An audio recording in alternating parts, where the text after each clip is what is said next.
안녕하십니까. 조정상입니다. 통통 토크쇼 15회차 방송 지금부터 시작하겠습니다. 지난주에는 중고제 가무학단 심에서 활동을 하고 계신 여성 게스트 두 분을 모시고 진행을 했었는데요.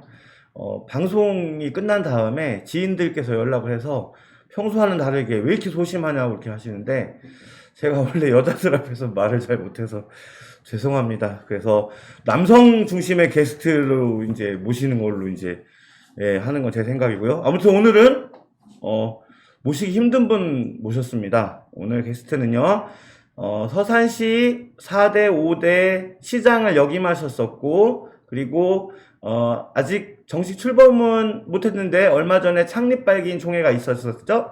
예, 서산문화재단 초대 대표이사를 맡으신 조규선 대표이사님 모셨습니다. 안녕하십니까? 안녕하세요.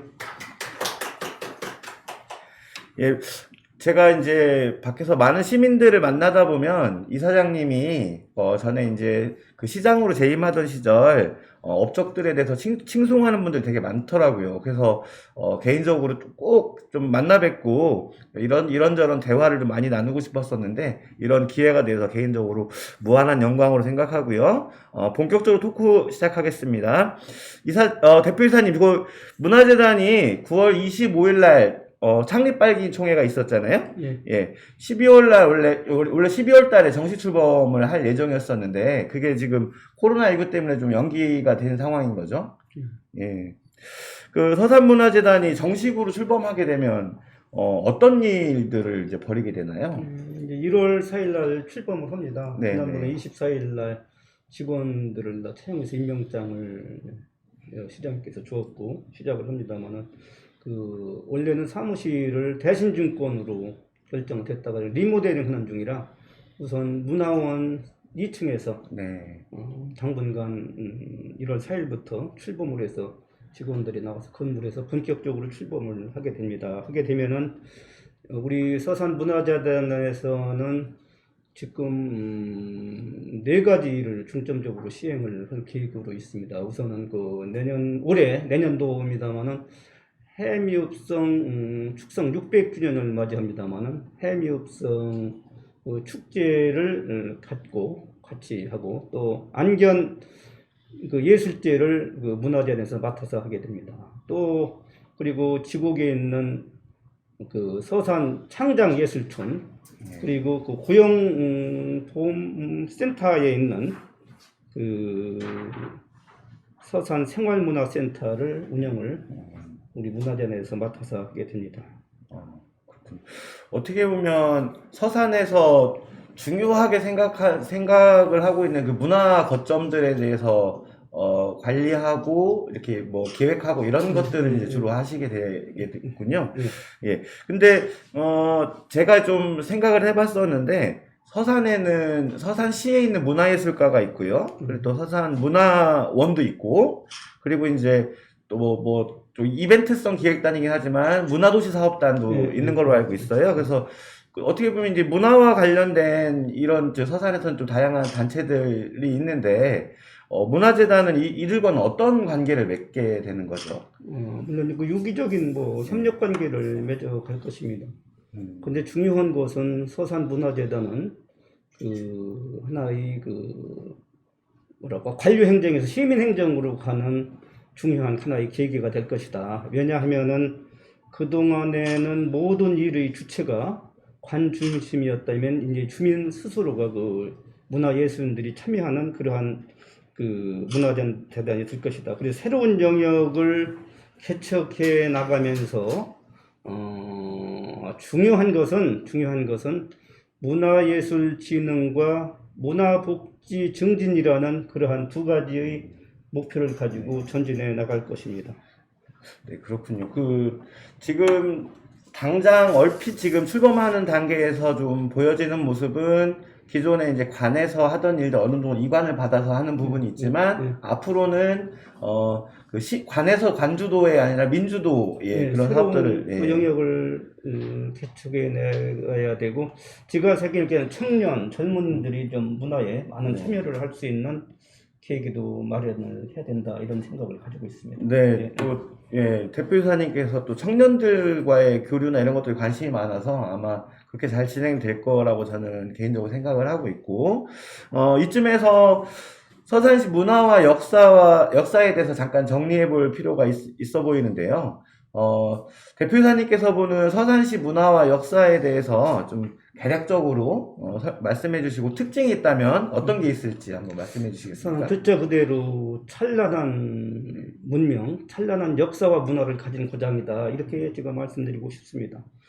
뭐 다 아시겠지만은 우리 서산이라고 하는 곳은 선사시대부터 그 새로운 문명을 꽃피운 것이고 역사 시대로 접어들면서 중국과 가깝기 때문에 그러한 중국의 선진 문명 또 서양의 문명이 우리 서산을 통해서 들어왔다는 것은 대단히 중요한 일이다. 또 백제시대 기군이라고 그랬습니다. 기군은 턱이자 중심이 된다. 집터 이런 글자의 해석이 있고 신라시대 부성 부자부자 아니겠습니까? 부자부자. 네. 그리고 고려시대에서는 서주, 서주라고 그랬습니다만 그것은 상스러울 서자입니다. 복되고 좋은 기미가 있는 그래서 더 이상의 극찬이 어디 있겠습니까? 그러한 자랑스러운 문화와 역사를 가진 곳이다.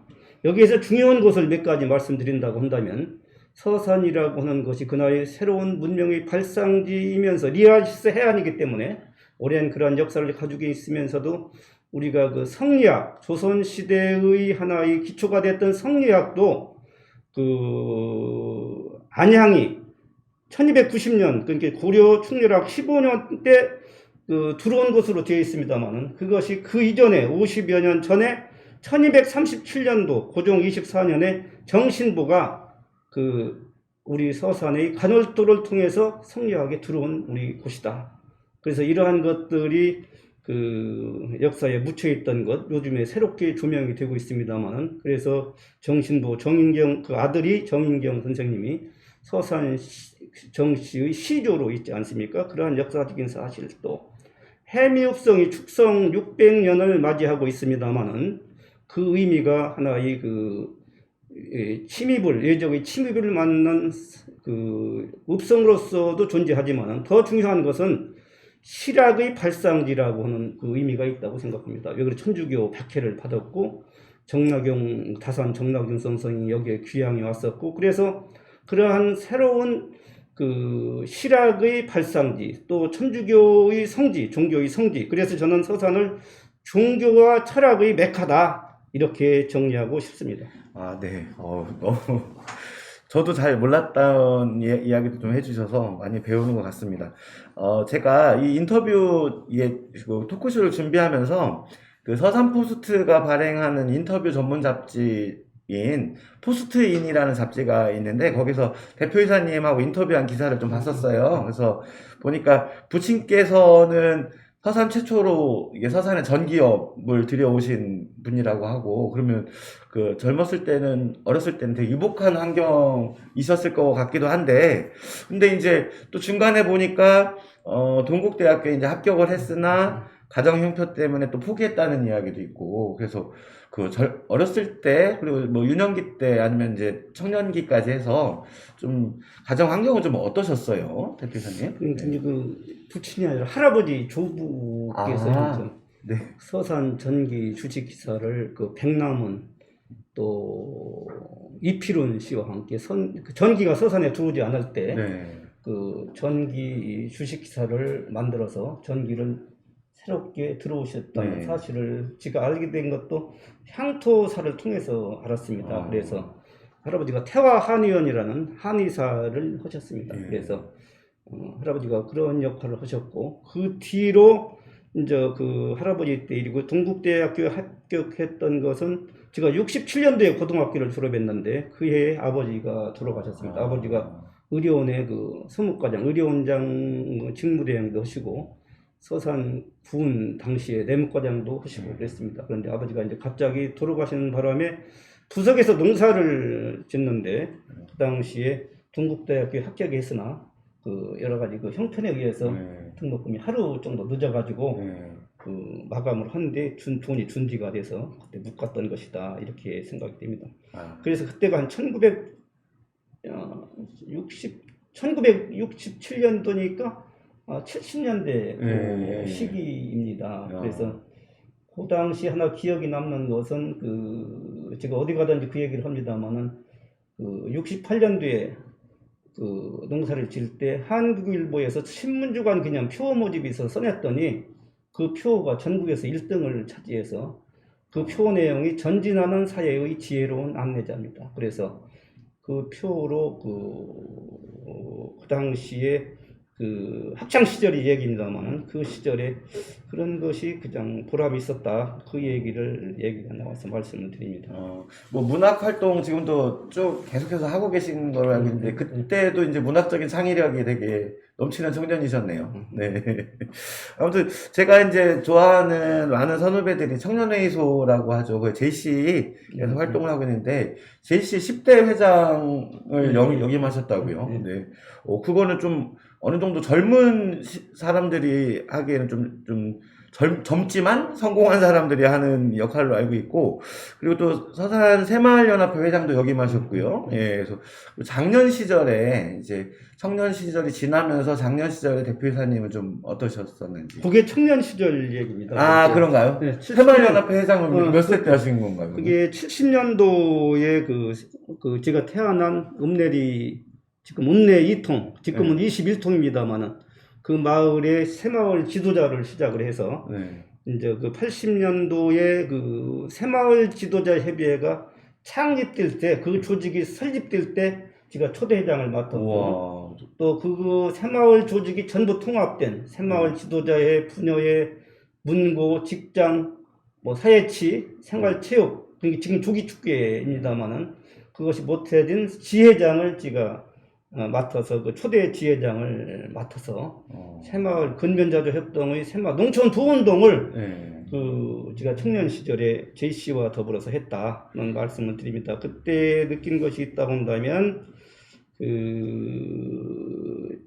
70년대로 기억됩니다만은 그때 표창을 받으라 청와대로 박정희 대통령을 만나러 가서 충남은 새마을운동을 선두로부터는 말도 빠르고 행동도 빠르다고 그랬더니 막 폭소를 자아내던 이런 기억이 납니다. 젊은 시절부터 엄청나게 이렇게 좀 많은 왕성 활동을 벌이셨었네요. 그러다가 95년도에 처음 이제 서산 민선 1기 때 시장 선거가 있었는데 그때 출마하셨다가 낙선하고 두 번째 낙선하고 2002년도에 비로소 이제 당선이 되고 그 다음에 또 한 번 또 당선이 되셨어요. 그래서 그 서산을 이제 어떻게 만들어가고 싶어서 시장에 그렇게 계속 고배를 마시면서도 도전을 하셨는지 목표는 또 얼마나 이루셨는지 좀 여쭤봐도 될까요? 목표를 뭐 다 이루지는 못했다. 아쉬운 감이 많이 있습니다. 그러나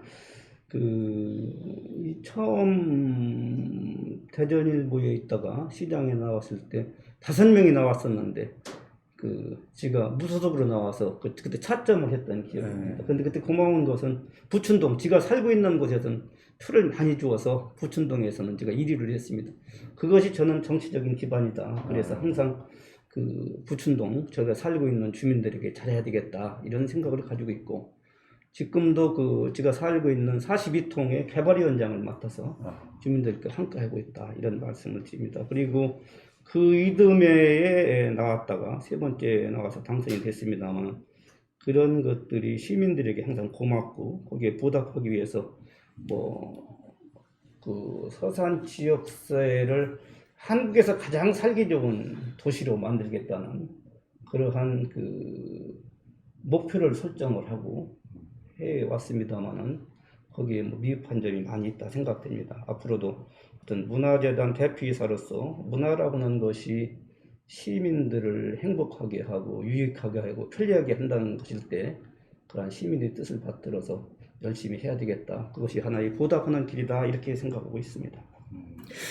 보통 이제 서산시장님을 하시다가 내려오신 다음에 보통 이제 지역을 떠나서 사시는 분들이 많은데, 개인적으로 이렇게 그 조기선 대표이사님은 시장에서 내려오신 이후에 계속 지역사회를 위해서 뭔가를 하려고 계속 해주시려고 이렇게 노력하는 모습이 그 후배들 입장에서 봤을 때는 너무 인상 깊고 좋은 것 같습니다.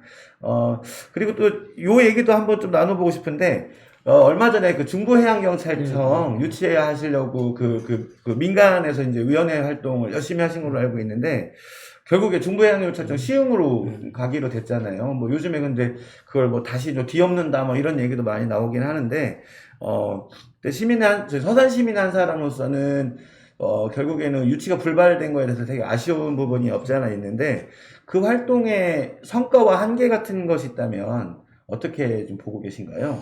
그것도 좀 아쉽게 생각하고, 그동안에 그 서산 포스트에서도 많이, 언론에서도 많이 도와주셨고, 또 시민들이 많은 협조가 있었습니다만 이루지 못했습니다. 저는 그 원인을 저는 이렇게 봅니다. 이것이 수요자 중심이 아닌 관료 중심이었다. 그렇기 때문에 제가 볼 때는 서산이 지정학적으로나 뭐 해안선의 길이, 담수의 길이, 이것이 해양 지금 말씀드린 중부해양경찰청이 서산이 꼭 여러 가지 필요한 지역입니다만은 그러한 수요자 중심이 아닌 관료 중심으로 가다 보니까 시행으로 된 것이 아닌가, 이런 생각을 해서 아쉽게 생각을 하고 있습니다. 제가 또 해군 출신이라서 아는데, 그쪽 인천이나 이쪽 경기도 쪽에는 그 배 대기도 만만치 않을 텐데 서산이 한가지가 좋은데 아쉽네요. 그래서 중부해양경찰청이 이제 해경정을 운영을 하더라도 서산이나 이쪽이 훨씬 더 한가지가 좋을 텐데 아쉽다는 생각이 듭니다. 그럼 그것이 제가 볼 때는 공직자들을 중심으로 가기 때문에, 관료 중심이기 때문에, 수요자 중심이기 때문에 그렇다고 보는데, 주민을 수혜의 대상으로 보기 때문에 그렇습니다. 이게 주민의 뜻을 받드는 동사의 자사로 간다면, 주민의 뜻을 받들어서 심부름하는 자세로 간다면 당연히 그것은 수요자 중심인 이 서산 지역이 좀 적지다, 이렇게 저 나름대로 생각을 합니다만, 관료들이 자기들이 좀 여러 가지 여건이 도심지로 하려고는 그런 것이 있지 않나, 그런 아쉬운 감이 있다, 이렇게 참고적으로 말씀드립니다. 방송 보시는 관료들께서는 지금이라도 서산으로 네. 아무튼 대표이사님께서는 오랫동안 이제 서산에서 정말 다양한 활동들을 많이 펼치셔서 아까도 이제 방송 시작 전에 말씀드리면서 이 방송 한 20분 남짓한 이 시간에 모든 걸 풀어내기가 쉽지 않다라는 말씀을 드렸었는데, 이제 그러면은 요 질문은 또 개인적으로 한번 또 드려보고 싶은데, 서산시장을 역임하셨었잖아요. 근데 지금 후배 서산시장이신데, 맹정호 서산시장이 이제 임기 후반으로 넘어가는 상황이에요. 그래서 임기 후반으로 들어선 맹정호 서산시장에게 선배 서산시장으로서 충고해줄 말씀이 있다면 어떤 말씀이 있을까요? 후배 시장보다 우리 시장님이라고 바꾸어야 될 것 같고, 그러니까 이제 저는 역대 시장의 한 사람으로서 시장이라는 것은 충고라기보다는 그쪽에서 물어봤을 때 자문하는 것이 원칙이고, 이게 우리가 역대 시장이라든지 고문이나 자문위원은 자문위 역할을 하는 게 맞다, 저는 이렇게 소신을 가지고 있습니다. 그렇지 않으면 하나의 참견이 되기 때문에. 근데 지금 또 저 신분이 바뀌어가지고 서산문화재단의 대표이사는 시장이 문화재단의 이사장으로 계십니다. 그래서 이사장의 지휘 감독을 받게 되어 있다. 그렇기 때문에 그것이 곧 시민의 뜻이 아니겠습니까? 그래서 지금 오늘 아침에 신문을 보니까 제가 가지고 왔습니다만, 서산시 어두운 한 해에도 화려한 성적표 그렇게 나와 있습니다. 그래서 도시 대상 등 67개 분야에서 수상하고 중앙부처 등 공모 32건이 선정되고 총 973억 원 사업비를 한 건의 성과를 거뒀다. 그래서 아까 물어보니까 역대 최대 국비 1722억 원을 확보했다. 그것은 시정이 어느 정도 잘 돌아가는 것이 아니냐 생각을 합니다. 물론 개인적으로는 여러 가지 맹정호 시장님이 여러 가지 인격, 인성도 훌륭합니다만 앞으로 서산시 발전을 위해서 더 큰 역할을 해달라고 네. 부탁을 드리고 싶습니다. 그 토크쇼에서 몇 번 얘기를 했었는데 그 서산 씨가 여러 가지 이제 상도 많이 받아오고 예산도 많이 확보하고 뭐 공모 사업도 많이 따내고 이런 거 보면서 되게 잘하고 있다는 느낌도 들긴 하는데 어쨌든 그러면은 그 서산문화재단이 앞으로는 그러면 이제 어떤 일을 좀 아까 지금 그 구체적인 계획이 좀 세워져 있는 부분들이 있었잖아요. 예. 그거 외에 또 이제 어떤 그 서산을 이제 문화적인 그런 모습을 바꾸기 위해서 어떤 일들을 더 좀 생각하고 계신지 여쭤봐도 될까요? 앞으로 문화라고는 것이 뭐 제가 볼 때는 한이 없다 이렇게 생각됩니다. 그래서 저는 올해가 마침 그 서산문화재단의 출범 원년이고 네. 또 아시겠지만은 그 문화의 달 50주년은 되는 뜻깊은 해입니다. 그렇기 때문에 서산의 새로운 문화를 만들어가는 원년으로 삼아야 되겠다 이런 생각을 하고 있고 우리 지역사회가 발전한다 하기 위해서는 지역의 그 아름다운 자연 환경, 서산이 가지고 있는 네. 자연 환경 또 그 다음에는 그 우리가 가지고 있는 문화 유산, 인물 또 이런 그 내려오는 전통의 역사 그 속에 또 우리는 특산물을 통해서 농촌 지역에서 나와야 된다. 이런 것을 종합해 볼 때 저는 그 서산의 그 인심 좋고 살기 좋다는 정문화를 한번 만들어 보자. 이래서 찾아오는 사람들이 서산의 인심을 좋게 생각하고 그 정을 느낄 수 있는 그런 문화를 만들어가는 역할을 해야 되겠다 이런 생각을 하고 있습니다. 또 우리가 문화 사업하면 하나의 물량적인 사업만을 주장합니다만은 우리가 돈 들이지 않고 할 수 있는 시민들 스스로가 그 단합하고 또 협력한다고 한다면 서산의 그 옛 명성을 찾아서 찬란한 서산의 문화를 정문화에서 찾아보자. 이런 평소에 생각을 가지고 있습니다. 또 문화라고 하는 것이 한이 없기 때문에 혹시 생각할 때 저는 이렇게 평소에 생각을 하고 있습니다. 이상 사람만이 가질 수 있는 특권이라고 생각합니다. 꿈을 갖는다는 것. 문화도 마찬가지다. 사람이 가질 수 있는 특권 중에 하나가 문화이다. 이렇게 생각합니다. 또 이상은 그 하나의 그 사람이 가지고 있는 미래에 대한 그 욕망, 꿈이지만은 문화는 그 이상이 현실이 된 것을 저는 하나의 문화라고 생각합니다. 그러니까 이상은 문화 이전의 그러한 그 계획, 마인드 뭐 이런 거 이런 것이가 표현을 놓치기 했을지 모르겠습니다. 그렇기 때문에 그러한 정문화를 위해서 열심히 해야 되겠다 이런 생각을 하고 있습니다. 네. 제가 요즘에 그 중고제 행사도 기획하고 그랬었는데 서산문화재단에서도 중고제 많이 밀어주실 거죠? 예, 네. 중고제 많이 밀어주시고 이제 뭐 시간이 어느 정도 된 것 같아서 이제 슬슬 좀 맞춰야 될 것 같은데요. 예. 아무튼 대표이사님 짧지 않은 시간 이렇게 시간 내주셔서 너무 감사하고 앞으로도 우리 서산의 어른으로서 건강하게 많은 역할 좀 해주시면 감사드리겠습니다. 그래서 토크쇼에 참여해주셔서 너무 감사하고 코로나19에 건강 잘 챙기시기 바랍니다. 예. 그럼 이상으로 통통 토크쇼 15회차 방송 마치겠습니다. 지금까지 서산문화재단 조규선 초대 대표이사님 모셨었습니다. 고맙습니다. 감사합니다.